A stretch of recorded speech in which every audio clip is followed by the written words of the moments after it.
Bismillahirrahmanirrahim. Alhamdulillahirabbil alamin wassalatu wassalamu ala Rasulillah wa ala alihi wa sahbihi wa man walah wa ba'd.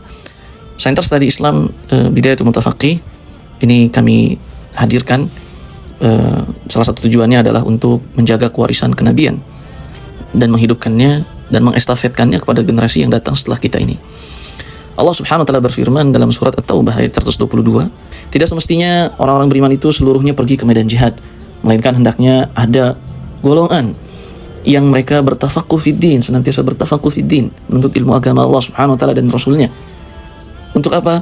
Untuk memberikan peringatan kelak kepada sahabat-sahabatnya yang akan pulang dari medan jihad, agar semuanya dalam keadaan berhati-hati di dunia ini, mengetahui yang halal yang mana, yang haram yang mana, yang benar mana, yang salah yang mana, gitu. Yang mana yang jujur, yang mana yang tidak jujur, mana yang amanah dan mana yang tidak amanah, dan seterusnya.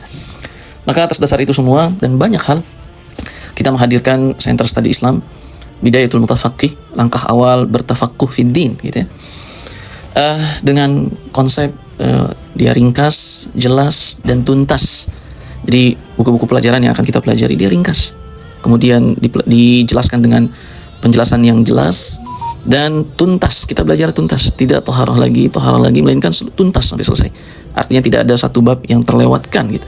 Sehingga harapannya dari sini hadirlah para penuntut ilmu syar'i, para penuntut ilmu syariat Islam, para penuntut ilmu ulum Islam, gitu ya, yang bisa menjaga warisan kenabian ini, kemudian menghidupkannya dan mengestafetkannya kepada generasi-generasi yang datang setelahnya. Bahkan dalam riwayat Nabi SAW bersabda yang artinya akan datang zaman di mana zaman itu yang lebih banyak adalah para khutobanya, para khatib-khatibnya, gitu, para penceramah. Adapun fuqahanya sangatlah sedikit. Sehingga sebagian ulama ada yang mengatakan bahwa potret agama di akhir zaman itu umat Islam hanya mengetahui kulitnya saja, tidak tahu isi Islam itu sendiri, tidak tahu isi agama Islam itu sendiri. Mereka hanya tahu kulitnya saja. Mereka hanya dibawa semangat untuk melakukan sholat, semangat untuk bersedekah, semangat untuk ini dan itu. Dan itu semua hal bagus luar biasa. Tapi saat ditanya apa syarat sah sholat, tidak tahu ilmunya. Apa hal-hal yang bisa membatalkan sholat, tidak tahu ilmunya. Apa yang bisa membatalkan wudhu, tidak tahu ilmunya. Bagaimana cara bersedekah, bagaimana cara zakat dan seterusnya, tidak tahu ilmunya. Bagaimana ini dan itu, tidak tahu ilmunya. Mereka hanya terbawa motivasi dan seterusnya. Dan itu bagus, suatu yang bagus. Tapi kita tidak boleh berhenti di situ. Kita harus mengetahui isi ilmu itu sendiri, jangan berhenti di kulit.